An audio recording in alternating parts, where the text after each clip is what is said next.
अब हम लोग एंजाइम की अंतिम सेक्शन पार्ट 4 के साथ उपस्थित हैं और इस सेक्शन में हम लोग फैक्टर अफेक्टिंग एंजाइम एक्टिविटी के बारे में जानने वाले हैं। आप एक बार याद कर लें, एंजाइम पार्ट 1 आपने देखा, एंजाइम पार्ट 2 देखा, एंजाइम पार्ट 3 देखा और ये एंजाइम पार्ट 4 है।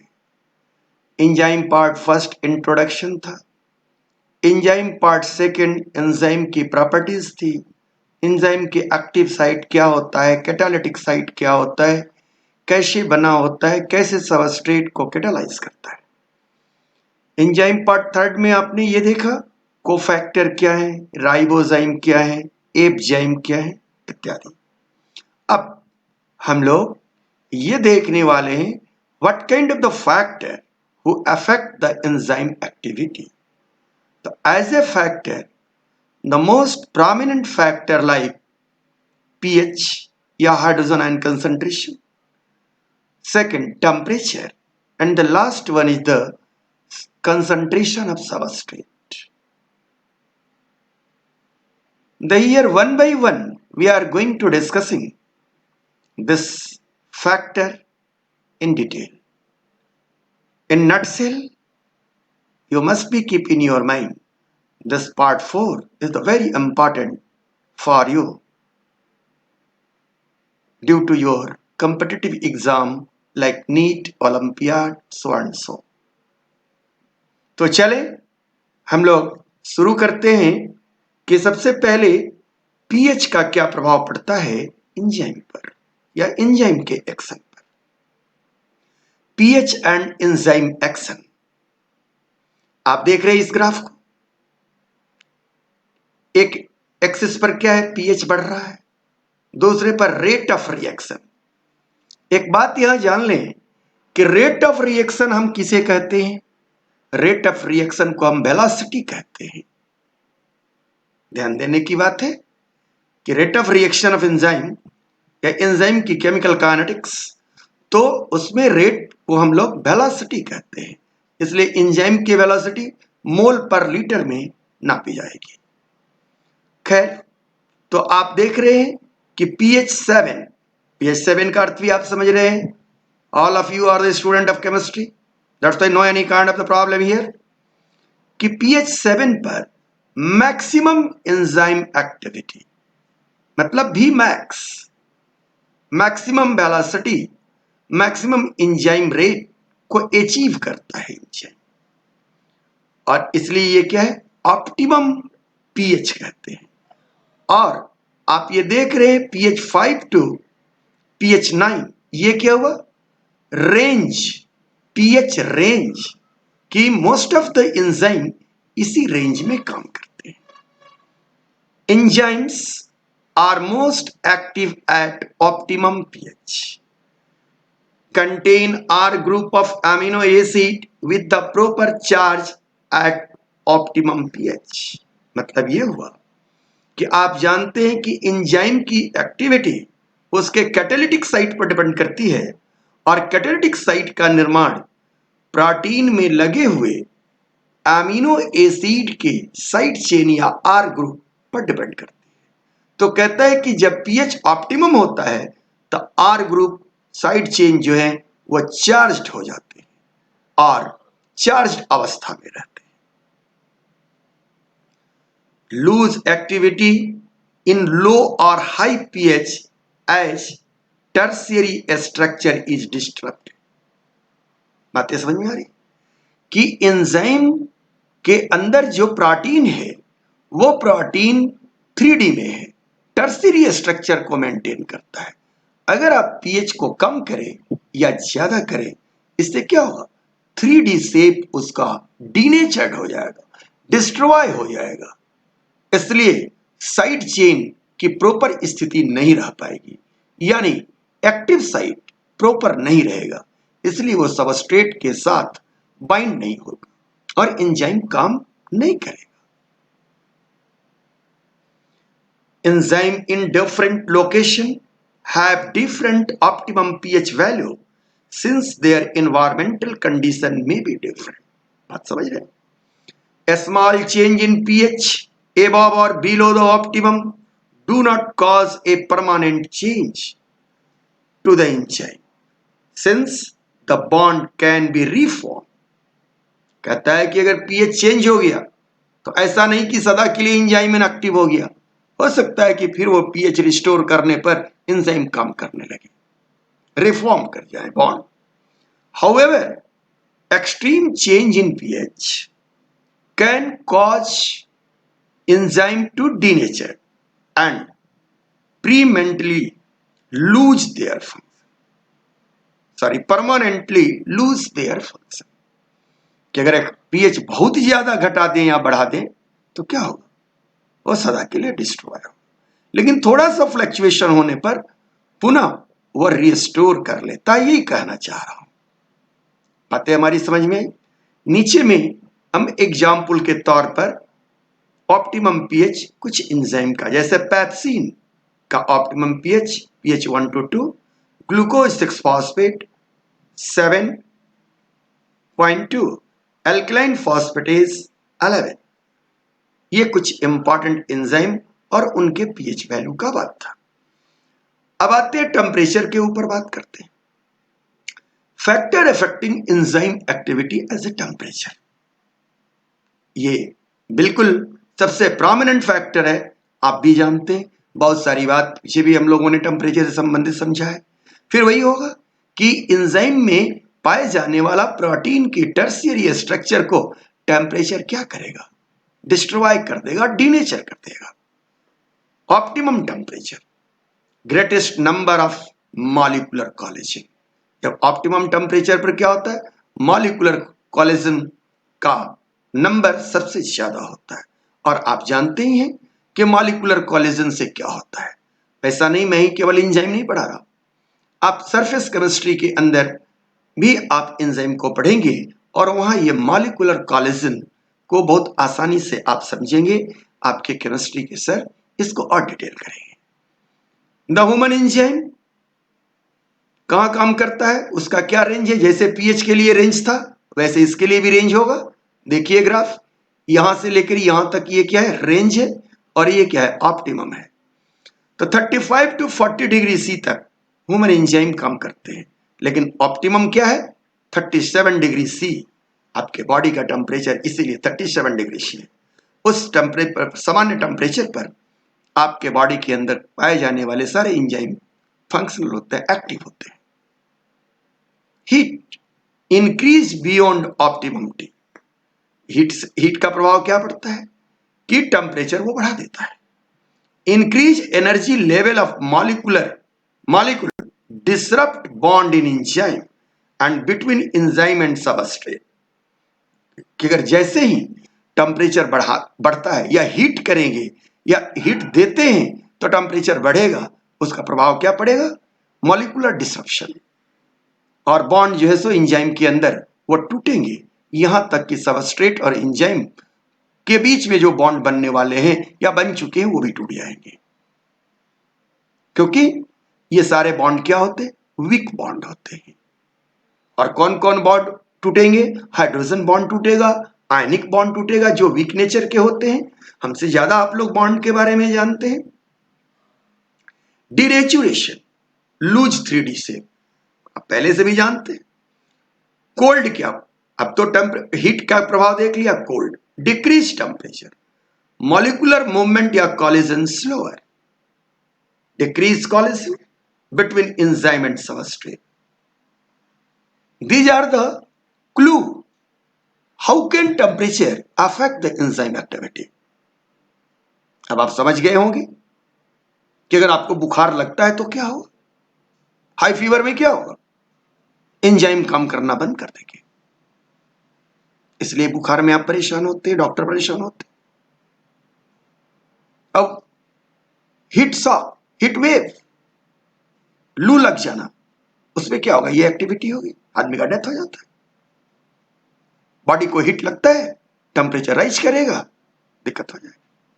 पाला मारना, ठंड लगना, ठंड में क्या होगा? फिर यही बात होगी. तो ठंड लगने में एंजाइम स्लोअर होते हैं, लेकिन बहुत जल्दी डिनेचर नहीं। हाँ, बहुत फ्रीजिंग कंडीशन में जाने पर डिनेचर हो जाएगा, लेकिन ठंड में रिस्टोर करता है।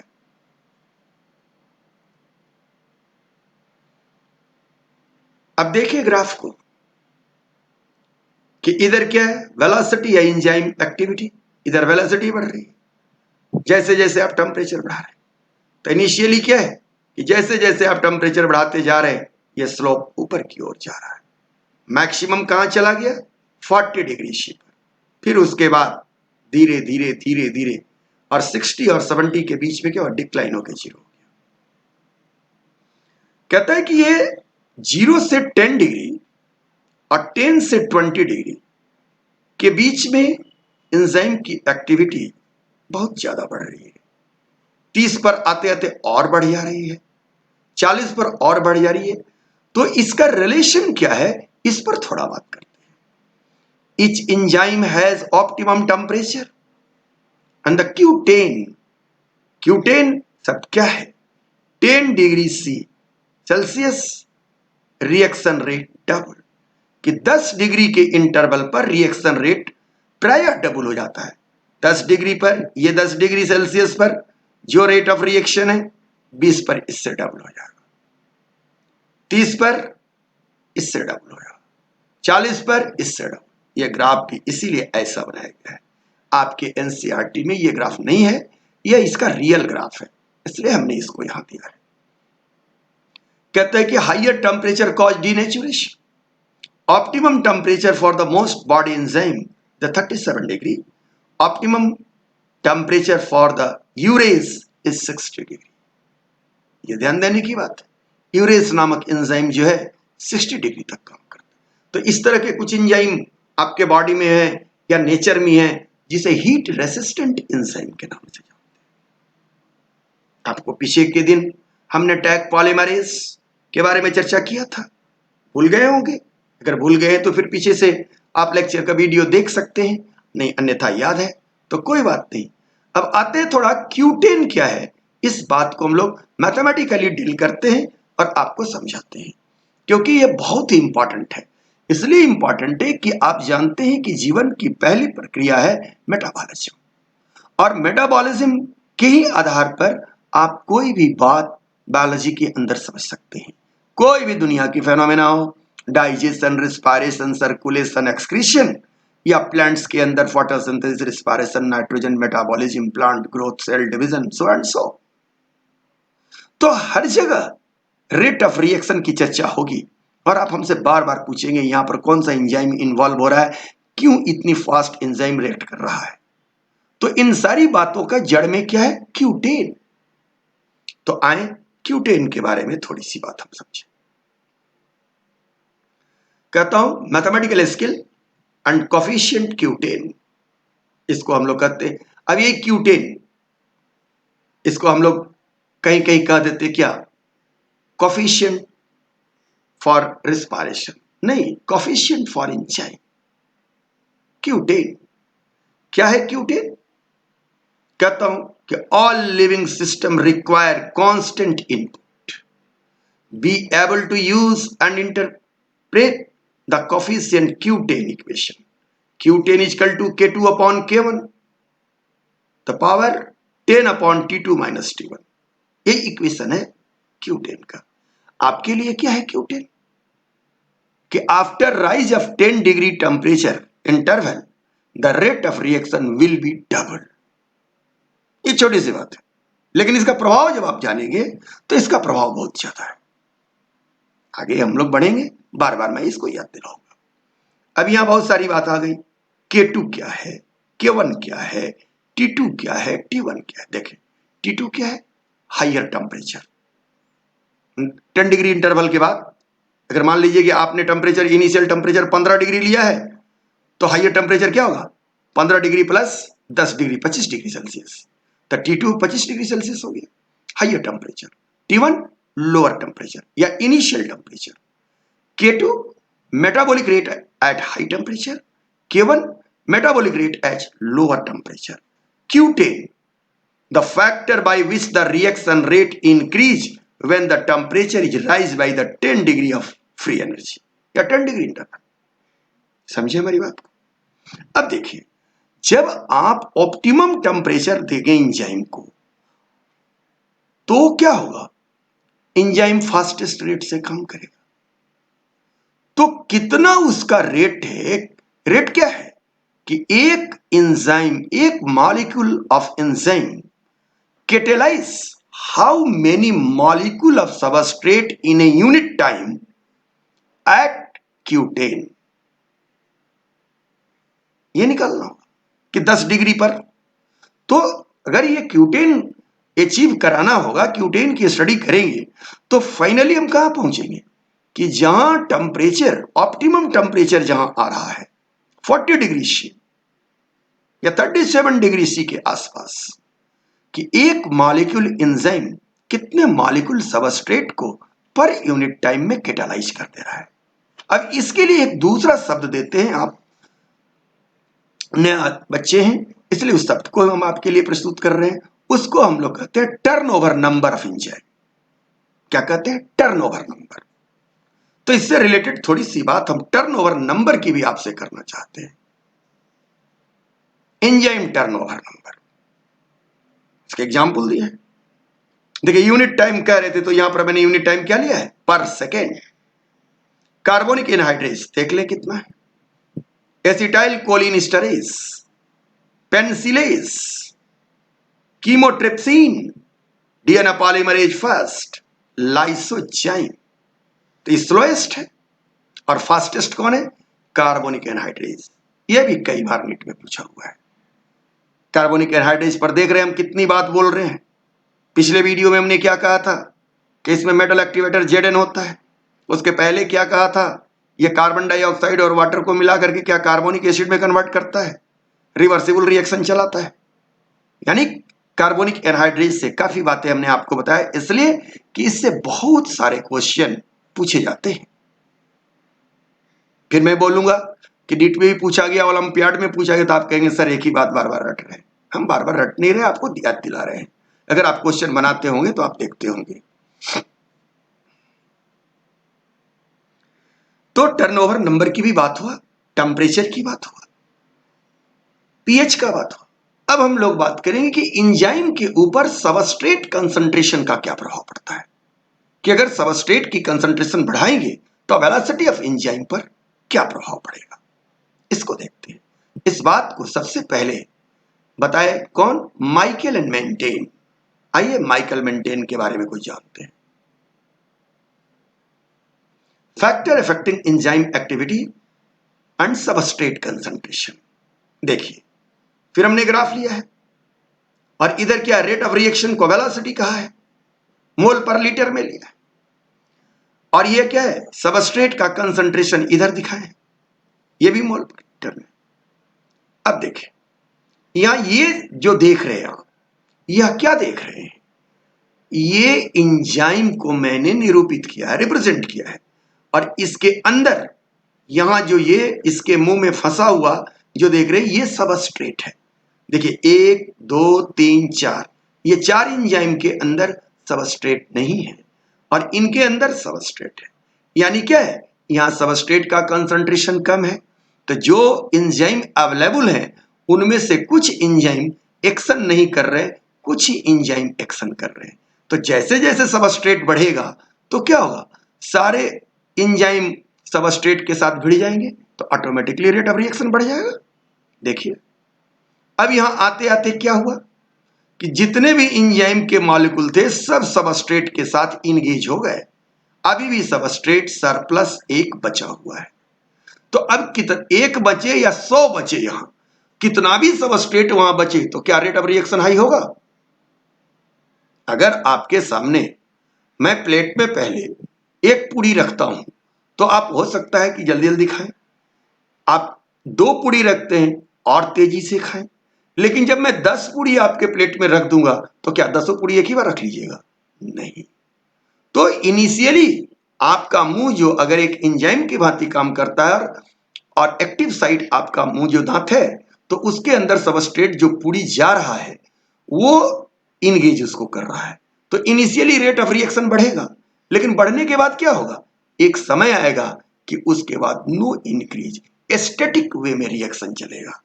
आइए देखें, देखिए दूसरे ग्राफ को कि रेट ऑफ रिएक्शन, और इधर क्या है, ये ग्राफ दिखा रहा है कि यहां से देखिए तेजी में एक्सेलरेट हो रहा है और यहां से आने के बाद क्या हो गया, स्ट्रेट लाइन पकड़ लिया। वैसे भी आप हमसे ज्यादा ग्राफ समझ रहे हैं, क्योंकि आप फिजिक्स पढ़ते हैं, केमिस्ट्री पढ़ते हैं, जहां पर सारी बातें ग्राफ पर ही होती हैं। तो मैं समझता हूं कि आप लोग ग्राफ के बारे में बहुत सब चीज जान रहे हैं।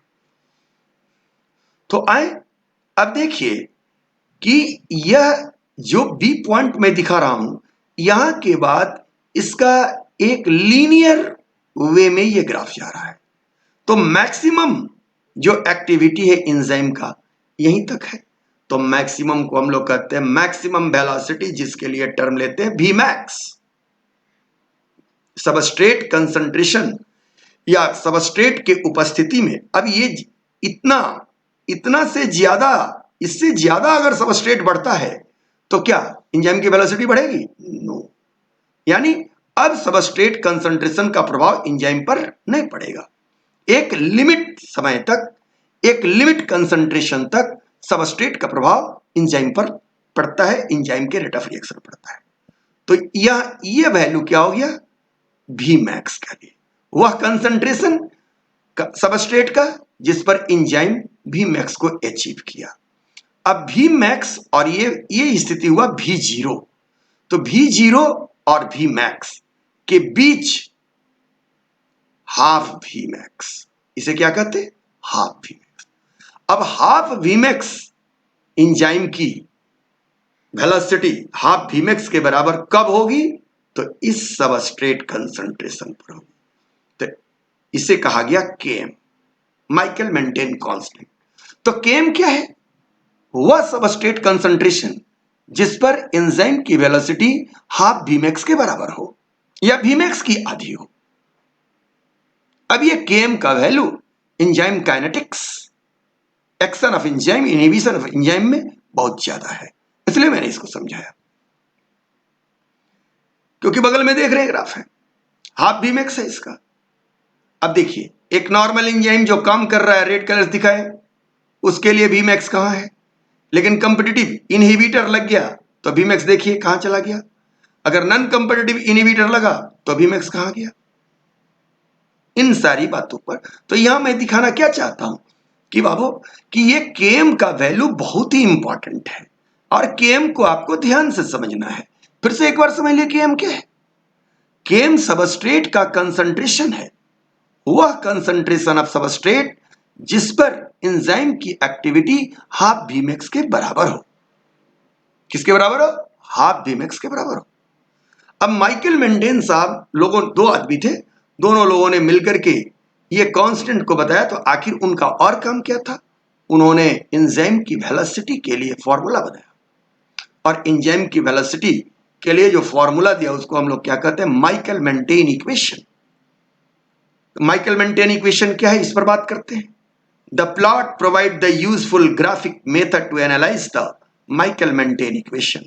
क्या है Michael Menten equation, V equal to V max into substrate concentration upon Km plus substrate concentration. Enzyme की वेलोसिटी, किसी भी एंजाइम की वेलोसिटी निकालने के लिए ये क्या है, फॉर्मूला है। इसमें V क्या है, इनिशियल वेलोसिटी, V मैक्स क्या है, मैक्सिमम वेलोसिटी, और Km Michael Menten constant, S क्या है, substrate. Importance of the Michael Menten equation, relate substrate concentration with the reaction velocity, समझा चुके हैं। Quantitative calculation of enzyme characterisation and analysis of enzyme inhibition. लेकिन एक बात आप लोग फिजिक्स के आदमी हैं, जानते होंगे, उस ग्राफ को जो आप लोगों ने देखा तो वो ग्राफ कभी भी एक्यूरेट या एग्जैक्ट वी मैक्स का बात नहीं बताया। देखिए कि यहां पर यह जो देख रहे हैं आप, यहां देखिए ई किस पॉइंट पर वी मैक्स होगा यह कहना मुश्किल है। इस कंसंट्रेशन पर भी वी मैक्स है, इसके बाद हर जगह Vmax है। तो अगर एग्जैक्ट कहा जाए कि Vmax की वैल्यू निकाल दी जाए इस ग्राफ से, तो क्या पॉसिबल है? अगर आप कहते हैं हाँ, तो यानी आपको ग्राफ की जानकारी नहीं है। यह पॉसिबल नहीं है, इंटरसेप्ट चाहिए, क्लियर इंटरसेप्शन चाहिए। यह बात बाद के लोगों ने कहा और इस प्रकार इस ग्राफ को गलत कर दिया। आपकी एनसीईआरटी बस यही तक कहती है, लेकिन आप अगर ये बात जान करके आगे बढ़ें तो थोड़ी सी कठिनाई है। हाँ, थोड़ी सी अधिक बातें जाननी है। तो लोगों ने क्या किया, इस ग्राफ को गलत किया। वे लोग कौन थे? Line Weaver. लाइन वीवर लोग साहब ने फिर कहा कि नहीं, इसका ग्राफ इस तरह हुआ। और लाइन वीवर ने इस पर क्या बात कहा, इसको देखें। Lineweaver Burk equation double reciprocal graph. ये देखिए इनकी ग्राफ। इन्होंने कहा कि नहीं, वेलोसिटी 1/v। अब उन्होंने क्या किया कि ग्राफ आप लोग बनाते हैं तो इस पर उन्होंने लिया 1/s सबस्ट्रेट कंसंट्रेशन 1/v। अब देखिए, अब ये ग्राफ इधर से इधर की ओर आ रहा है। अब यहां ये क्रॉस कर रहा है कि नहीं? तो यहां पर आकर के इसका आप लोगों को एग्जैक्ट वैल्यू मिल जाएगा। अब एग्जाम्पल के तौर पर मैं आपसे बात कर रहा हूं कि अभी मैंने पूरी की एग्जाम्पल दिया था, ठीक है। आपने शुरू में आपको 1 पूरी दिया गया, आपने खाया, 2 दिया गया और तेजी से खाया, 10 दे दिया गया। आप उसी स्पीड से खाते चल रहे हैं। एक समय ये आएगा कि आपके प्लेट का जो अंतिम पूरी है वो उठा के आप मुंह में रख लेंगे। तो क्या सबस्ट्रेट तो खत्म हो गया, तो रिएक्शन रुक गया? ध्यान दीजिए तो नहीं, सबस्ट्रेट खत्म हो गया, लेकिन एंजाइम के कैटालिटिक साइट यानी आपके मुंह के अंदर अभी पूरी है और रिएक्शन जारी है। वहां पर क्या हो रहा है, आपका दांत उसको चबा रहा है। तो अब सबस्ट्रेट निगेटिव हो गया, फिर भी रिएक्शन जारी है। देखिए ग्राफ में सबस्ट्रेट जो है यही 0 हो गया, इसके बाद भी रिएक्शन जारी है। यहां आकर के क्या होता है, रिएक्शन खत्म होता है। तो यहां आ गया क्या, -1/k। तो इस ग्राफ को हम लोग क्या कहते हैं, double reciprocal plot. Transformation of the Michael Menten equation, the double reciprocal plot. Michaelis Menten का इक्वेशन ये है, V0 = Vmax into substrate concentration upon Km plus substrate concentration. इसको लाइन वीवर ने सिंप्लीफाई किया और इसी को उन्होंने परिवर्तित कर दिया। कैसे? V को 1/V0 ले लिया और Km plus S upon Vmax plus S उल्टा कर लिया। इसको फिर सिंप्लीफाई किया। आप लोग मैथमेटिक्स भी जानते होंगे तो समझ जाएंगे कि 1/V = Km upon Vmax into substrate concentration plus substrate concentration upon Vmax into substrate concentration. अब इसको दोनों तरफ से सिंप्लीफाई किया तो यहां भी S से S कट जाएगा तो 1/Vmax और यहां ये रह गया। तो फाइनल इक्वेशन लाइन वीवर ने क्या किया, इसी को मॉडिफाई किया और कह दिया 1/V0 वेलोसिटी निकालने के लिए = Km upon Vmax into substrate concentration plus 1/Vmax। The form of this Michael-Mentane equation is called the Line-Weaver equation। और ये Line-Weaver equation ये रहा। कहता है कि for enzyme obeying the Michael-Mentane relationship, a plot 1/V0 versus 1/s। ये दिखाई दिए हैं कि 1/V0 upon 1/s ये किस प्रकार काम करेगा। फाइनल बात ये कह रहे हैं कि the double reciprocal plot of enzyme reaction rate is the very useful is the distinguish between the certain type of enzymatic reaction mechanism and analyzing the enzyme inhibition। क्योंकि enzyme inhibition, enzyme action और enzyme inhibition दो बातें हैं, enzyme का काम करना और enzyme का काम नहीं करना। तो enzyme action होगा सबस्ट्रेट की उपस्थिति में और enzyme inhibition होगा सबस्ट्रेट के अनुपस्थिति या इनहिबिटर की उपस्थिति में। इन बातों को समझाने के लिए मुझे इसका सहारा लेना पड़ा। आपके लिए, आप बायोलॉजी के स्टूडेंट है इसलिए हमने इसको समराइज कर दिया एकदम छोटा में। एडवांटेज क्या है लाइनवीवर वर्क प्लॉट का? Exact Vmax। और हमने ये सारी बातें ये इसलिए दिया है यहाँ कि कुछ लोगों का क्लेम था कि सर नोट कैसे बनाएंगे, तो नोट अगर बनाने में अगर असुविधा होती है तो हर बात है। माइकल मेंटेन, अगर हम नहीं किसी साइड बुक में माइकल मेंटेन के अलावा लाइनवीवर वर्क प्लॉट के बारे में भी लिखा हुआ है तो समझते हो कि आप संतुष्ट होंगे। यह बातें आपकी किताब में मैं बार बार कह रहा हूं कि एनसीईआरटी में, अगर एनसीईआरटी को आप बेसिक बुक मान के चल रहे हैं तो उसमें माइकल मेंटेन तक ही चर्चा है, लेकिन ये एग्जैक्ट Vmax निकालना कभी भी पूछा जा सकता है, क्योंकि नीट में तो नहीं कभी पूछा गया, लेकिन ओलंपियाड वगैरह में कभी कभार ऐसे क्वेश्चन पूछे जाते हैं, इसलिए हमने आपको सप्लीमेंट दिया है। अब आते हैं कहां, जो बहुत देर से करें, इंजाइम एक्शन।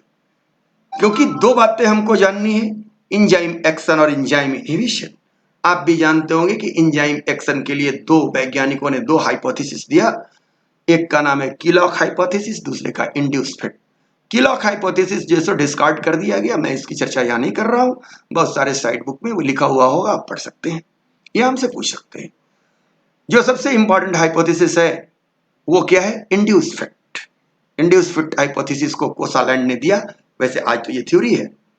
क्या कहता है इंड्यूस इफेक्ट, यह भी आप जानते हैं, लेकिन फिर एक बार कह दूं, induce effect hypothesis of enzyme catalysis transition state stabilization lead to the rate enhancement. Koshland proposed this theory in 1958। क्या कहा उन्होंने? Substrate binding to enzyme induce a conformational change in the enzyme. आपने देखा था सुक्रेज नामक enzyme के लिए हमने आपको पीछे के लेक्चर में एक जीआईएफ दिखाया था, और उस जीआईएफ में दिखाया था कि कैसे सुक्रोज आता है तो सुक्रेज कन्फॉर्मेशन चेंज लाता है। फिर से देख लेंगे। Thus the enzyme change from a low catalytic form to the high catalytic form. Induced fit hypothesis require a flexible active site। क्योंकि कोसालैंड साहब ने कहा कि अगर इंड्यूस फिट हाइपोथेसिस सही है तो एंजाइम की एक्टिव साइट फ्लेक्सिबल होना चाहिए, क्योंकि कीलॉक हाइपोथेसिस में फ्लेक्सिबिलिटी नहीं थी, एक्टिव साइट फ्लेक्सिबल नहीं था, इसीलिए काटा गया। अब फ्लेक्सिबिलिटी क्यों नहीं होगी? एंजाइम किसका बना है? प्रोटीन का। प्रोटीन का नेचर क्या है? कोलोइडल। और कोलोइडल नेचर का है तो फ्लेक्सिबिलिटी होगी, इसलिए ये सब मॉलिक्यूलर लेवल पर भी साबित है। फ्लेक्सिबल एक्टिव साइट का concept propose by Linus Pauling 1946। Enzyme is a flexible template that the most complementary to the substrate at the transition state rather than the ground state। ये भी समझते होंगे ground state और transition state, पिछले ही दिनों में बताया है। Thus the substrate does not bind most effectively in the ES complex transition stage stabilize। तो पॉलिंग साहब ने 1946 में ही कह दिया था कि क्या होना चाहिए? फ्लेक्सिबल एक्टिव साइट होना चाहिए, और कोसालैंड ने कहा कि इंड्यूस फिट, तो फ्लेक्सिबल एक्टिव साइट को भी वो सपोर्ट कर रहा था। Transition step in stabilisation result in rate enhancement. ये ट्रांजिशन स्टेप का जो स्टेबलाइजेशन होता है वो रेट ऑफ रिएक्शन को इनहांस करता है, ये भी आप देख के आ रहे हैं। Active site made up of only a dozen और so a amino acid residue out of which only 2 or 3 may be involve directly in substrate binding और कैटालिटिक साइट। कहता है कि एक्टिव साइट पर क्या है? पॉलीपेप्टाइड चेन है, और उसमें एक से लेकर दर्जनों एंजाइम के साइड चेन है, सॉरी अमीनो एसिड के साइड चेन है। अमीनो एसिड के साइड चेन ही पॉकेट या सर्वी की बनाते हैं, जिसे आप active site, catalytic site, binding site इत्यादि नाम से जानते हैं।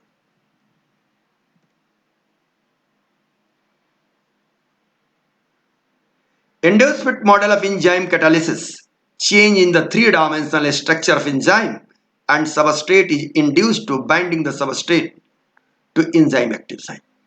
यानी सबस्ट्रेट एंजाइम के पास आकर एंजाइम को इंड्यूस करता है और एंजाइम में कन्फॉर्मेशनल चेंज आता है, जिसकी वजह से एंजाइम उसमें फिट बैठ जाता है। सबस्ट्रेट एंजाइम में फिट बैठता है। यही इसका सारांश है।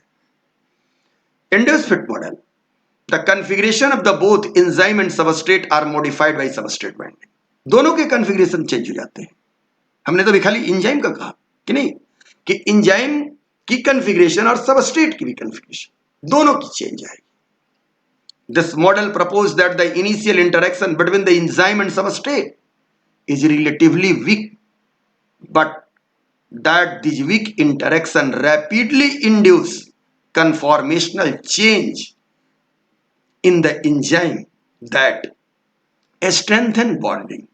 कि शुरू में क्या होता है, एंजाइम और सबस्ट्रेट के बीच में वीक बॉन्डिंग होती है, लेकिन जैसे ही कन्फॉर्मेशनल चेंज होता है तब बॉन्ड मजबूत होते चले जाते हैं। देखिए सबस्ट्रेट, ये एंजाइम में एक्टिव साइट है, सबस्ट्रेट इंटर किया, इंटर करने के बाद से क्या किया, इसको अपने अनुसार एडजस्टेबल, तो ये ईएस कॉम्प्लेक्स बना। देखिए अब ईएस कॉम्प्लेक्स के बाद ये क्या बना, ईपी, आप जानते हैं एंजाइम प्रोडक्ट कॉम्प्लेक्स, और ये प्रोडक्ट निकल गया। तो अब आप समझ सकते हैं कि एंजाइम एक्शन क्या है। इसके थियरी दो हैं, जिसमें एक को आपने डिस्कस किया, एक को नहीं किया। अब एंजाइम एक्शन के बाद एंजाइम इनहिबिशन। आप पूछिए एंजाइम इनहिबिशन जानते भी होंगे कि अगर सबस्ट्रेट के साथ एंजाइम इंटरेक्ट करता है और प्रोडक्ट बनता है तो ये एंजाइम एक्शन हुआ। लेकिन सबस्ट्रेट के साथ नहीं, या सबस्ट्रेट के रहते हुए भी अगर कुछ वैसे मॉलिक्यूल हैं केमिकल जो एंजाइम के साथ इंटरेक्ट करें और सबस्ट्रेट प्रोडक्ट में नहीं बदले, तो इस प्रक्रिया को एंजाइम इनहिबिशन कहते हैं। Certain compound inhibit enzyme decrease the rate of their catalysis. Inhibition may be reversible and irreversible। कि अगर एक बार एंजाइम का इनहिबिशन हो गया, पुनः वो इनहिबिटर हटा दिया जाए तो एंजाइम काम करने लगेगा। और एक है कि अगर एक बार अगर चॉक कर गया, एक बार इनहिबिट हो गया तो सदा के लिए हो गया, तो इरिवर्सिबल, समझ गए। और रिवर्सिबल, अब रिवर्सिबल इनहिबिटर्स और इनहिबिशन तीन तरह के, क्योंकि कॉम्पिटिटिव इनहिबिटर होंगे तो कॉम्पिटिटिव इनहिबिशन करेंगे, नॉन कॉम्पिटिटिव इनहिबिटर तो non competitive inhibition, uncompetitive inhibitor uncompetitive inhibition. Irreversible inhibition में एक इनहिबिशन आता है suicidal inhibitors. This various type of inhibitor can be distinguished by the kinetic of their inhibition. सबकी प्रक्रियाएं अलग अलग होती है। यही बात फिर दिखा रहा हूं, इनहिबिटर्स रिवर्सिबल, इरिवर्सिबल, और ये तो सिंपल एंजाइम की बात कर रहे हैं। और एक इनहिबिशन होता है किसमें, एलोस्टेरिक एंजाइम में। यह भी आपके एनसीईआरटी में नहीं दिया हुआ है, लेकिन बार बार नीट में भी पूछा गया है और ओलंपियाड के लिए तो कोई बात नहीं है। तो एलोस्टेरिक पर भी हम लोग बात आज करेंगे। रिवर्सिबल इनहिबिशन क्या है, तो आप जानते हैं कि inhibitor bind non covalently weak interaction with enzyme. If inhibitor is removed, action of enzyme fully restored, that is called reversible. An equilibrium that is established between the free inhibitor and the EI complex and is defined by a equilibrium constant Ki। जिस तरह वहां Km था, यहां पर क्या है, Ki, enzyme plus inhibitor EI। The activity of enzyme is the fully restored on removing of this inhibitor by dialysis। कि dialysis की प्रक्रिया के द्वारा रिमूव कर सकते हैं। कॉम्पिटिटिव इनहिबिशन बहुत सिंपल है, inhibitor bind reversibly to the same site that substrate bind and compete with the S for binding. देख ले कि ये एक्टिव साइट है, यहां पर सबस्ट्रेट बंधेगा तो ईएस कॉम्प्लेक्स बनेगा जिससे प्रोडक्ट बनेगा। लेकिन अगर इस पर इनहिबिटर बच जाए तो क्या होगा, सबस्ट्रेट प्रोडक्ट नहीं बनेगा। तो यहां हो गया equation E plus S E S E P, और यहां क्या हो गया, ई प्लस आई ई आई।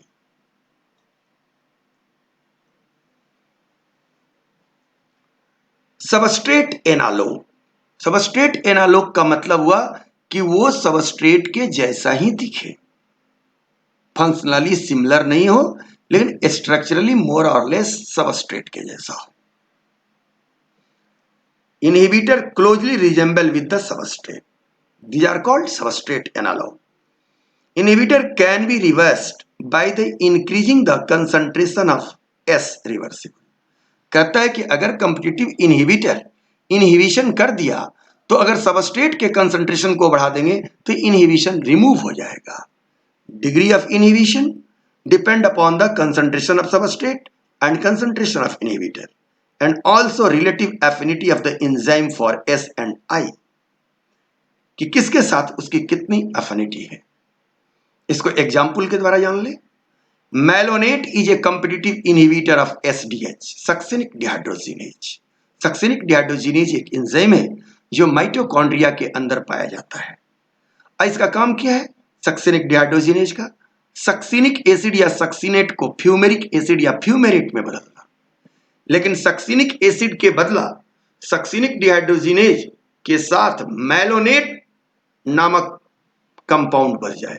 देखिए दोनों का स्ट्रक्चर लगभग सिमिलर है, इसलिए ये सबस्ट्रेट एनालॉग हुआ। तो मैलोनेट अगर सक्सिनिक डिहाइड्रोजिनेज के एक्टिव साइट पर बाइंड हो जाए, कब बाइंड होगा? जब सक्सिनेट का कंसंट्रेशन कम हो। तो क्या होगा? मैलोनेट तो फ्यूमेरेट नहीं बनाएगा और इस प्रकार एंजाइम का रिएक्शन बंद हो जाएगा। अब समझ लिया आपने कंपैरेटिव इनहिबिशन। देखिए ये एंजाइम है, ये सक्सिनेट है, ये बंध गया तो फ्यूमेरेट बनाया, लेकिन यही वही एंजाइम है मैलोनेट बंध गया तो कोई प्रोडक्ट नहीं बनाया। और आप दोनों में सिमिलरिटी है, तो यहां पर मैलोनेट क्या हुआ? एनालॉग हुआ, सबस्ट्रेट एनालॉग किसका? सक्सिनेट का। और कौन ये एंजाइम है? Succinic dehydrogenase. अब यह एग्जाम्पल मैं नहीं समझता हूं आज तक 50 बार पूछा गया, different kind of medical entrance. आप देखेंगे इस पर बहुत सारे क्वेश्चन आए होंगे। चलिए और एग्जाम्पल देखें। Antibacterial action of sulphur drug, structural analogue of PABA, P amino benzoic acid. वास्तव में होता क्या है कि जो भी माइक्रोब्स आपके अंदर इन्फेक्शन करते हैं तो इन्फेक्शन उनका कैसे बढ़ता है कि माइक्रोब मल्टीप्लाई करते हैं, और बैक्टीरिया के मल्टीप्लाई करने के लिए बैक्टीरिया में डिवीजन होगा, बाइनरी फिजन होगा, और बाइनरी फिजन होने के लिए उनको सेल वॉल बनाना होगा, और न्यू सेल वॉल बनाने के लिए उनको फॉलिक एसिड नाम के विटामिन की आवश्यकता होगी। और फॉलिक एसिड पैदा करने के लिए सबस्ट्रेट की आवश्यकता है PABA, P amino benzoic acid.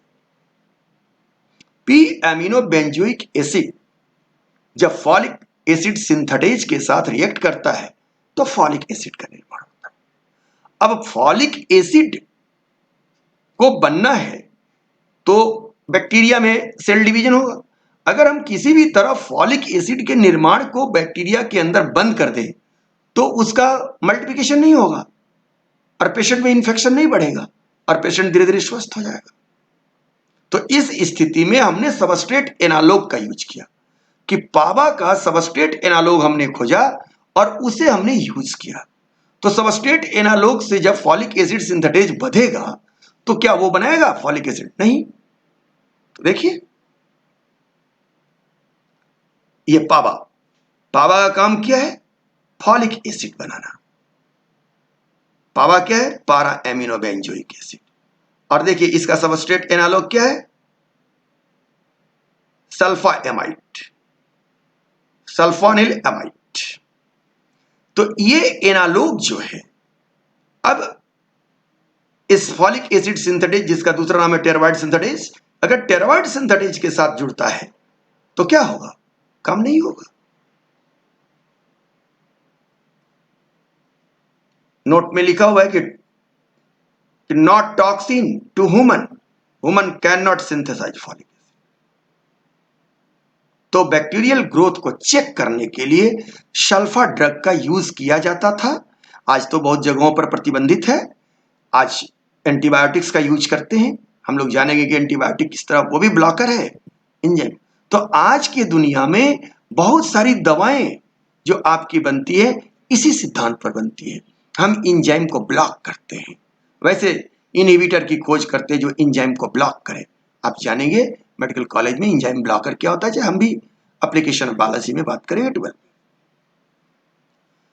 तो आपने देखा, क्योंकि एक लाइन एनसीईआरटी आपकी बात को ये लिखी है कि कंपिटिटिव इनहिबिशन के द्वारा हम बैक्टीरियल ग्रोथ को भी चेक कर सकते हैं। तो दो एग्जाम्पल बहुत ही वाइटल है, हमेशा याद रखें। Some other example, clinically useful competitive inhibition, simvastatin या इसका नाम है एस्टेटीन, ये भी आपको 12 में जानना है। इसका थेरापेटिक यूज क्या है, decrease cholesterol level. Allopurinol xanthine oxidase नामक एंजाइम पर काम करता है, गॉट में दिया जाता है। देखिए सब एंजाइम ब्लॉकर हैं। इसी तरह से क्या है, मेथोट्रेक्सेट कैंसर के थेरापी में दिया जाता है। Captopril and enalapril angiotensin converter enzyme ACE, आजकल काफी इंपॉर्टेंट है, हाई ब्लड प्रेशर के लो करने के लिए दिया जाता है। डॉक्यूमोरॉल विटामिन के इपॉक्साइड रिडक्टेज नामक एंजाइम को ब्लॉक करता है, एंटीकोगुलेंट। तो अभी थोड़ा देर पहले बोले थे, आपने देखा है कि बहुत ये एंजाइम जो है, आप जो छोटा पढ़ रहे हैं, enzyme is A separate branch of biology और काफी यूज है। इसलिए हमारी इच्छा है या मैं चाहता हूं कि बच्चों को सबसे पहले इनके बारे में बताएं, ताकि आगे की बायोलॉजी पढ़ाने में मुझे सहूलियत हो।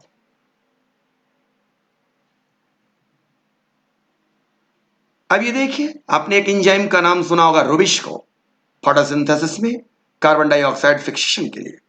ये रुबिस्को को लोग भी कॉम्पिटिटिव इनहिबिशन के रूप में जान लेते हैं, क्योंकि आप भी जान लें, एक लाइन आगे जानेंगे कि रुबिस्को एंजाइम भी दो सबस्ट्रेट्स के साथ भाग लेता है, कार्बन डाइऑक्साइड के साथ भी और ऑक्सीजन के साथ भी। लेकिन आप लोग ये मत समझेंगे ये कॉम्पिटिटिव इनहिबिशन का केस है, इसलिए मैंने आपको समझाया है, क्योंकि दोनों उसके सबस्ट्रेट हैं, दोनों की उपस्थिति में वो कैटेलाइज करता है रिएक्शन को।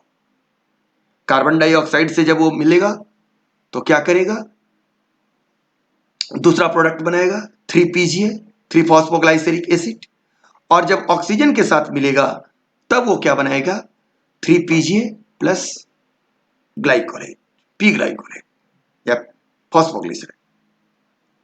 आइए देखें, ये देखिए, ये ब्लू कलर से जो देख रहा है ये रुबिस्को है।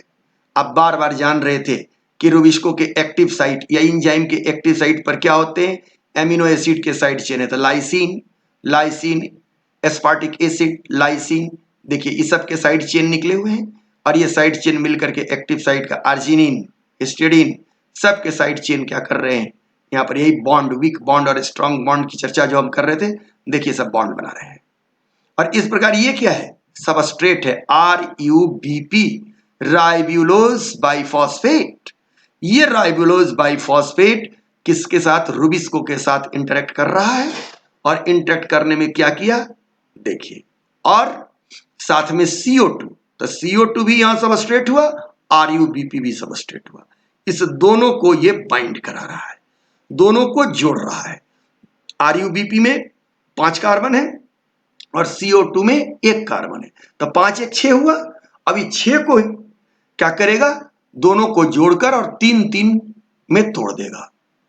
ये सब डिटेल बातें आज बताएंगे, यहां केवल ये मैं दिखा रहा हूं कि देखिए कैसे काम कर रहा है। अभी तक जो भी आपने पढ़ा है वो सारी बातें आपकी क्लियर हो रही है कि ये सबस्ट्रेट है, ये सबस्ट्रेट है, दोनों सबस्ट्रेट के बीच देखिए बॉन्ड कैसे यहां बन रहा है। ये बॉन्ड बनाने के लिए यहां पर देखिए मेटल एक्टिवेटर मैग्नीशियम किस प्रकार काम कर रहा है। तो मैग्नीशियम अगर यहां नहीं रहता तो क्या ये रुबिस्को काम करेंगे, मैग्नीशियम के कंसंट्रेशन घटा देंगे तो ये रुबिस्को काम नहीं करेगा। तो मेटल एक्टिवेटर या कोफैक्टर का क्या रोल है आपने देखा। यहां पर फिर क्या देखा कि कैसे साइड चेन कप बना रहा है, एक्टिव साइट बना रहा है। इसके बाद ये देखिए कैसे सबस्ट्रेट फंसा हुआ है, कैसे इसकी फ्लेक्सिबिलिटी है, यानी आप सारी बातें यहां पर क्लियर समझ सकते हैं। The active site of Rubisco located on the large subunit.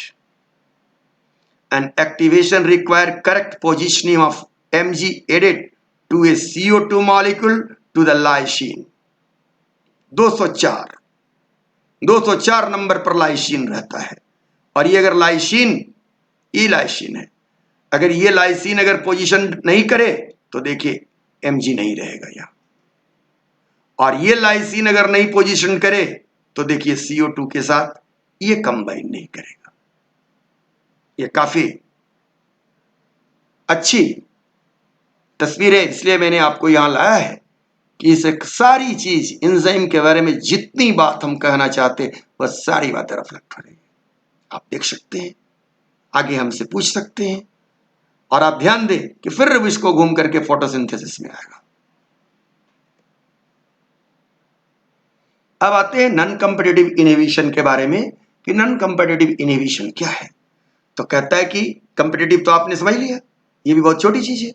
Inhibitor bind at site rather than active site of enzyme. Simple. I has no structural, I means inhibitor, I has no structural resemblance to the substrate, no competition for binding, increase the S concentration, does not relieve this I के ऊपर उसका कोई प्रभाव नहीं पड़ता। Inhibitor and substrate bind at different site, formation of both EI and ES complex is possible, EIS form भी बनता है। एंजाइम के साथ इनहिबिटर भी और इनहिबिटर के साथ सबस्ट्रेट भी form product at a slower rate than ES। Reaction is slowed down but not halted। यहां पर क्या है कि ये डिफरेंस बोल रहा हूं कि इन नॉन कॉम्पिटिटिव इनहिबिशन में रेट स्लो होगा, बंद नहीं होगा, अनकॉम्पिटिटिव में बंद होगा। आइए देखिए, ये छोटे से डायग्राम से मैं आपको संतुष्ट कर दे रहा हूं। ये एंजाइम है, एक्टिव साइट है, ये सबस्ट्रेट है, और यहां ये देखिए छोटा सा जगह, यहां पर ये इनहिबिटर लगेगा रेदर देन एक्टिव साइट, तब ये हो गया नॉन कॉम्पिटिटिव इनहिबिटर। देखिए स्थिति कैसे है। अब ये इनहिबिटर जब लग गया, एक्टिव साइट को क्या किया, कन्फॉर्मेशनल चेंज ला दिया, और यहां पर सबस्ट्रेट नहीं लग पा रहा है। इसके भी कुछ एग्जाम्पल ले ले, जैसे heavy metal Ag, Hg plus Pb bring the cystenyl hydroxyl group of enzyme। कि हैवी मेटल, लेड, Pb, ये मरकरी, ये पॉइजनिंग करते हैं। तो ये कैसे, इनकी मोड ऑफ एक्शन क्या है कि सिस्टेनाइल सल्फोहाइड्रिल ग्रुप ऑफ एंजाइम को से बाइंड कर जाते हैं। तो एंजाइम से जब यही बाइंड कर गए तो क्या होगा, एंजाइम का एक्टिव साइट सबस्ट्रेट को पकड़ने के काम, सबस्ट्रेट के साथ बाइंड करने के लायक उपयुक्त नहीं रहेगा। पेप्टेस्टीन किसको इनहिबिट करता है, पेप्सिन को। सोयाबीन ट्रिप्सिन इनहिबिटर किसको इनहिबिट करता है, ट्रिप्सिन को। इथेनॉल या नार्कोटिक ड्रग एसिड फॉस्फेटेज को इनहिबिट कर देता है। इससे लिवर सिरोसिस नामक बीमारी होती है। Non competitive inhibition, non competitive inhibitor lower the effective Vmax, समझ रहे हैं आप, but have no effect upon Km। मैंने लिख दिया इसीलिए, this is not in your text, yes, क्योंकि यहां फिर उसी से बातें। Non competitive inhibition is a type of enzyme inhibition that reduce the maximum rate of the chemical reaction Vmax without changing the apparent binding affinity to the catalyst for the substrate Km। Non-competitive inhibition usually apply to the enzyme and differ for competitive inhibition in that the inhibitor always bind to the enzyme at the site other than the enzyme active site। This other site is called allosteric site। अलावे active site के अलावा अगर कोई site हो तो उसका नाम allosteric site. Non competitive inhibitor reduce the effective enzyme concentration. देखिए अब चलते चलते दोनों में अंतर, कॉम्पिटिटिव इनहिबिशन और non competitive inhibition.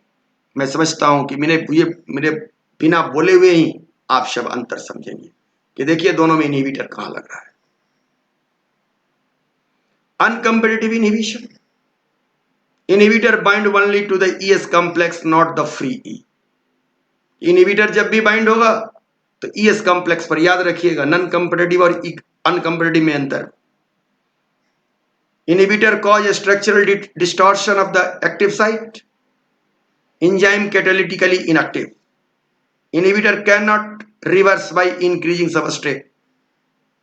Inhibitor does not compete with substrate for the same binding site. Inhibition of placental alkaline phosphatase by phenylalanine. कि placental alkaline phosphatase इसका एंजाइम का एग्जांपल दिया जिसकी इनहिबिशन क्या होती है, अनकंपेटिटिव इनहिबिशन होती है। फिगर देख रहे हैं, ये एंजाइम है और ये एक्टिव साइट है। तो एंजाइम पर पहले जब सबस्ट्रेट बाइंड हो गया, ईएस बन गया, एंजाइम पर इनहिबिटर नहीं लग सकता, ईएस पर ही लगेगा, ये इसकी मूल बिंदु है। और इनहिबिटर जब लग गया तो काम को नहीं होने देगा, और नहीं लगा तो काम होगा। इसके भी बहुत सारे एग्जाम्पल हैं। डाइसल्फेरम एल्डिहाइड डिहाइड्रोजिनेज को इनहिबिट करता है, इसका भी थेरापेटिक यूज है, treatment of alcoholism. Cyanide cytochrome oxidase को इनहिबिट करता है। साइनाइड पॉइजनिंग आपने नाम सुना होगा, कई बार क्वेश्चन पूछा गया है, नेट पे भी पूछा गया है। क्या है, किसका एग्जाम्पल है? अनकंपेटिटिव इनहिबिशन, लोग कह देते हैं नॉन कंपेटिटिव इनहिबिशन। आप ध्यान दें, फ्लोराइड इनोलेज एंजाइम पर काम करता है, इनहिबिट ग्लाइकोलिसिस। इकोलॉजी में आप पढ़ेंगे फ्लोरोसिस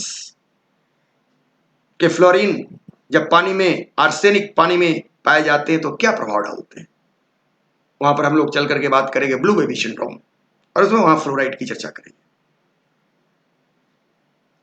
मेलाथियन एसिटाइल कोलिनस्टरेज, ये क्या है? ये इनहिबिटर क्या करता है? कीट पतंगों को मारता है, इंसेक्टिसाइड्स के जैसा काम करता है। इसकी भी मोड ऑफ एक्शन आप पढ़ेंगे आईपीएम में, इंटीग्रेटेड पेस्ट मैनेजमेंट 12 में। ऑर्गेनोफॉस्फोरस इंसेक्टिसाइड्स बोले थे अभी, इंसेक्टिसाइड्स पर काम करता है। इंसेक्टिसाइड समझते हैं ना क्या है? इंसेक्ट्स को मारने वाला, कीड़े मकोड़ों को मारने वाला। आप जो घर में छिड़कते हैं, ये क्या, कौन सा नाम आप लोग देते हैं? लाल रंग का लेना, हीट, काला हीट, लाल हीट, क्या है? पढ़ के देखिएगा, मेलाथियन है। ऑर्गेनोफॉस्फोरस,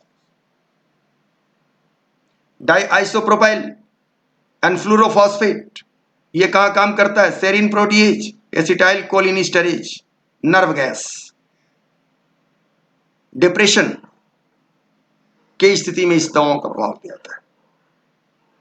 यह BAL British anti Lewisite react with the sulphydryl group of enzyme, antidote for heavy metal poisoning. Heavy metal poisoning, heavy metal poisoning से भी फिर इकोलॉजी में बात करेंगे। आप लोग पढ़ के भी आए होंगे, मिनीमाता डिजीज ऑफ फिश, मछलियों में हुआ था। पीपल्स को भी ये, खासकर वे लोग लेड पॉइजनिंग का शिकार होते हैं, जो लोग लेड लेते हैं ज्यादा या पॉइजन ले लेते हैं, तो हैवी मेटल पॉइजनिंग का एंटीडॉट है ये।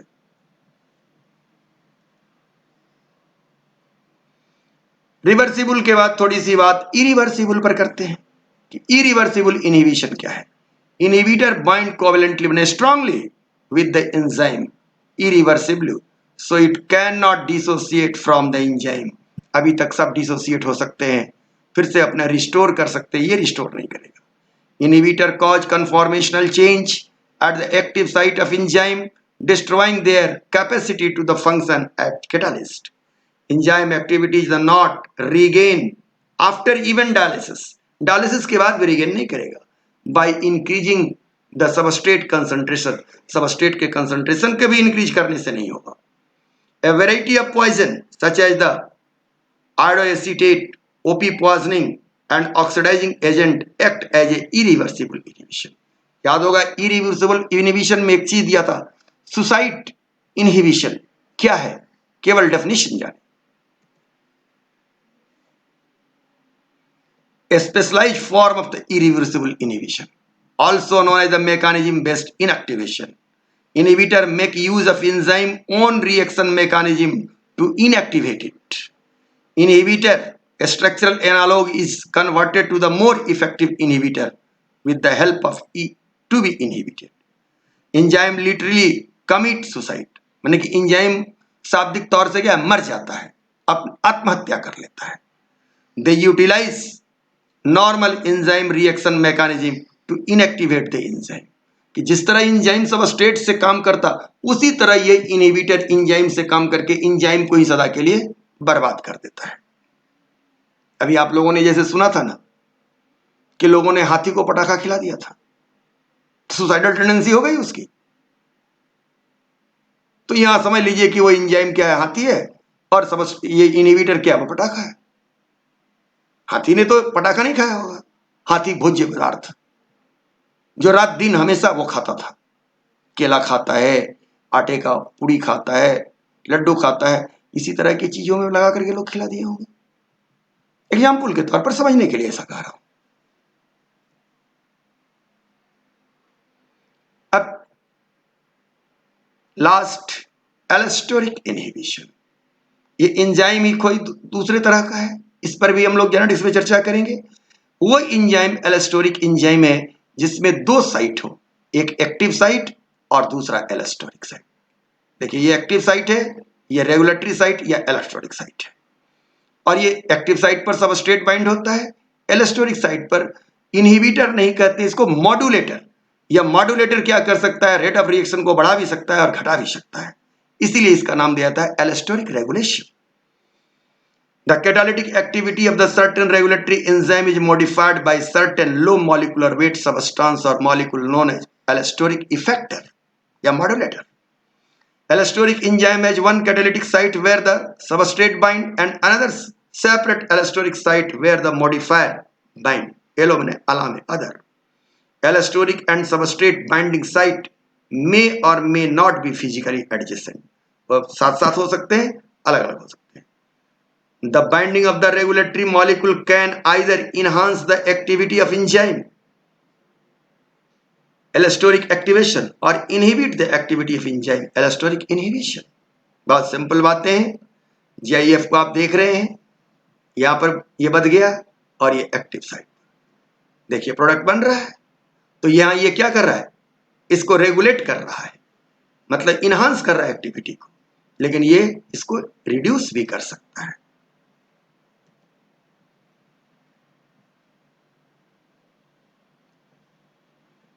यही देखिए, यही एलोस्टेरिक एंजाइम है, दो साइट है, एक्टिव साइट और एलोस्टेरिक साइट।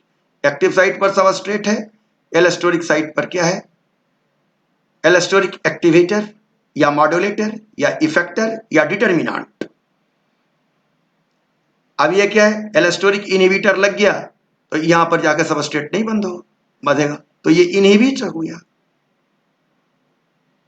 अब एलोस्टेरिक एंजाइम, पहले भी मैंने कहा था, लिविंग स्टेट की जब चर्चा कर रहा था तो उस समय भी मैंने कहा था कि एलोस्टेरिक एंजाइम मेटाबॉलिक पाथवे, कि किसी भी एक मेटाबॉलिक पाथवे में डजन, सैकड़ों, हजारों एंजाइम इन्वॉल्व होते हैं, क्योंकि उसके स्टेप होते हैं। तो हर मेटाबॉलिक पाथवे का पहला एंजाइम एलोस्टेरिक एंजाइम रहता है, जो मेटाबॉलिक पाथवे को रेगुलेट करता है। इसीलिए यह बात मैं यहां बताना चाहता हूं। तो देखिए ये मेटाबॉलिक पाथवे दिया गया है, और इस मेटाबॉलिक पाथवे में क्या है, एक ये एंजाइम है और इसके बाद से और सारे इंटरमीडिएट एंजाइम है। तो ये क्या कर रहा है, ये एंजाइम सबस्ट्रेट को लेकर के एंजाइम 1 प्रोडक्ट, इंटरमीडिएट प्रोडक्ट बना रहा है, फिर इसको दूसरा एंजाइम लेकर के इंटरमीडिएट प्रोडक्ट बी बना रहा है, फिर तीसरा एंजाइम लेकर के इंड प्रोडक्ट बना रहा है। तो ये मेटाबॉलिक पाथवे होगा, लेकिन इसमें ये एंजाइम जो पहला एंजाइम है वो एलोस्टेरिक होगा, ये दूसरा और तीसरा क्या होगा, सिंपल एंजाइम होगा, जिसको भी आपने भी पढ़ा है उसका एक्शन और इनहिबिशन। तो इस पर बात कर रहे हैं, पहले एंजाइम पर। ये हमेशा याद रखेंगे कि किसी भी मेटाबॉलिक पाथवे का पहला एंजाइम जो होगा वो एलोस्टेरिक एंजाइम होगा। तो सबस्ट्रेट अगर यहां बध गया तो ये पाथवे चल रहा है, लेकिन अगर ये पाथवे का इंड प्रोडक्ट एलोस्टेरिक साइट पर आकर के बच जा रहा है, देखिए ये एलोस्टेरिक साइट है, यहां बध गया, तो अब क्या हुआ, सबस्ट्रेट के साथ एंजाइम बाइंड नहीं कर रहा है, यानी यहां पर ये इंड प्रोडक्ट ही इनहिबिटर का काम करने लगा। तो अगर जिस एंजाइम के लिए इंड प्रोडक्ट ही इनहिबिटर बन जाए, उस एंजाइम को हम एलोस्टेरिक एंजाइम कहते हैं, और इस मैकेनिज्म को फीडबैक इनहिबिशन कहते हैं। अब फीडबैक इनहिबिशन भी पॉजिटिव हो सकते हैं और नेगेटिव। काम को रोक दिया तो नेगेटिव, काम को एक्सेलरेट किया तो पॉजिटिव। तो अब फीडबैक एंड प्रोडक्ट इनहिबिशन को ही हम लोग नेगेटिव फीडबैक इनहिबिशन कहते हैं। तो देखिए वही बात यहां लिख रहे हैं, a specialised type of allosteric inhibition require the control of the metabolic pathway for the efficient cellular function. End product of the metabolic reaction produce the excess inhibit the first or regulatory enzyme in the sequence. The end product are controlling their rate of the production, prevent build up the intermediate B and C. तो देखिए इस body में अगर इस तरह की प्रक्रिया है, इससे फायदा क्या है? फायदा ही फायदा है कि कोई भी पदार्थ आपके शरीर में आवश्यकता से ज्यादा नहीं बनेगा। जैसे उस वो आवश्यकता से ज्यादा बना, एंड प्रोडक्ट बना, एक्यूमुलेट हुआ, तुरंत नेगेटिव फीडबैक। इसका एंडोक्राइनोलॉजी में या आगे आपको बहुत ज्यादा यूज पड़ेगा। किसी भी ह्यूमन फिजियोलॉजी की कोई भी फेनोमेना समझने के लिए आपको फीडबैक लूप जानना जरूरी होगा। इसलिए हमने यहां नट सेल में आपको केवल चर्चा किया कि ये नेगेटिव फीडबैक क्या है और फीडबैक इनहिबिशन क्या। अरे फीडबैक क्या है ये भी सोच लो। खा रहे हो, एक समय वो आया कि अब ज्यादा खाओगे तो उल्टी कर दोगे। फीडबैक तो काम कर रहा है, प्रोडक्ट बना रहा है, जैसे ही एक्सेस हुआ तो check, that is the feedback inhibition. और ये एलोस्टेरिक एंजाइम के साथ होता है। हाँ, ये आपके एनसीईआरटी में एंजाइम में नहीं लिखा हुआ है, लेकिन इस पर बहुत सारी चर्चाएं हैं। लेकिन मैंने इसे एंजाइम में इसलिए समझाया कि आप ये जाने कि एंजाइम दो तरह के हैं, सिंपल एंजाइम और एलोस्टेरिक एंजाइम। एलोस्टेरिक एंजाइम का मोड ऑफ एक्शन और मोड ऑफ इनहिबिशन अलग है, सिंपल एंजाइम का अलग है। अब देखिए एलोस्टेरिक एंजाइम के लिए हमने ग्लाइकोलाइसिस पाथवे आप पढ़ के आए, एक दिन और भी मेटाबॉलिक पाथवे में आपने पढ़ा था। तो कि ग्लाइकोलिटिक पाथवे का मेन ऑब्जेक्टिव एक बार याद दिला दे, ग्लूकोज से पायरुविक एसिड का निर्माण होना। तो कहता है कि इसमें भी पहला एंजाइम जो होगा वो क्या होगा? एलोस्टेरिक एंजाइम होगा। इस पर कई बार सवाल पूछे गए हैं और पूछे जाते हैं, जबकि आपके एंजाइम में इसकी कोई एलोस्टेरिक की चर्चा नहीं है, ये जाकर रेस्पिरेशन में चर्चा है। कहता है कि the presence of ATP at the end of pathway, देखिए यहां एटीपी बन रहा है end of pathway pyruvic acid के साथ, inhibit the phosphofructokinase enzyme, lowering the affinity of the fructose 6-phosphate and slowing down the glycolytic pathway। यानी इन product आके इसको रोक देगा। किस एंजाइम को रोकेगा? Phosphofructokinase enzyme. अगर फॉस्फोफ्रुक्टोकाइनेज एंजाइम क्या है? दूसरा एंजाइम है। पहला एंजाइम क्या है? ग्लूकोहेक्सोकाइनेज। तो यहां वास्तव में क्या है? ग्लूकोहेक्सोकाइनेज जो एंजाइम है वह एलोस्टेरिक है। लेकिन ग्लाइकोलिसिस कोई जरूरी नहीं है कि ग्लूकोज से शुरू होगा, ग्लूकोज 6-फॉस्फेट से भी सीधे शुरू हो जाता है। तो जब ग्लूकोज 6-फॉस्फेट से सीधे जब शुरू होगा तो उस स्थिति में फॉस्फोफ्रुक्टोकाइनेज एंजाइम एलोस्टेरिक हो जाएगा। तो यहां पर यह बात दोनों तरह की है।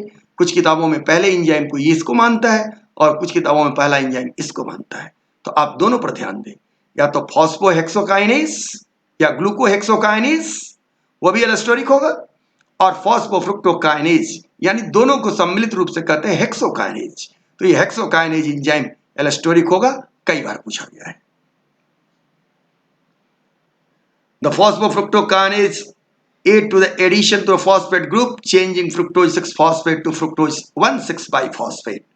This is the example of the feedback inhibition because a product at the end of the metabolic pathway inhibit the enzyme in the beginning of the pathway। वही बात जो समझा रहा हूं। तो इस प्रकार आपको मैंने एक छोटा सा परिचर्चा दिया कि एलोस्टेरिक रेगुलेशन क्या है। तो यहां आकर के हम नट सेल में आपकी एंजाइम को खत्म करते हैं। मन तो नहीं है अभी बहुत सारी बात इस पर बताने के लिए कि एंजाइम इमोबिलाइजेशन क्या है, एंजाइम का कमर्शियल वैल्यू क्या है, आज की डेट में एंजाइम कैसे काम कर रहे हैं, बायोएक्टिव सबस्टांस, फिर आपको पढ़ना आगे फिर बोलूंगा। लेकिन यहां मैंने नट सेल में एंजाइम बताया, आप जाने इवन छोटी सी बात है कि आप ये बात जानते हैं ना कि कन्फेक्शनरी उद्योग दूध को फाड़ने के लिए रेनेट टैबलेट का यूज किया था। रेनेट क्या है? रेनिन एंजाइम है जो इमोबिलाइज्ड है और उससे काम किया जाता है।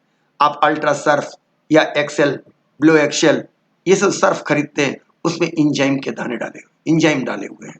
वो एंजाइम क्या कर, लाइपेज है, लॉन्ड्री एंजाइम उसे कहते हैं।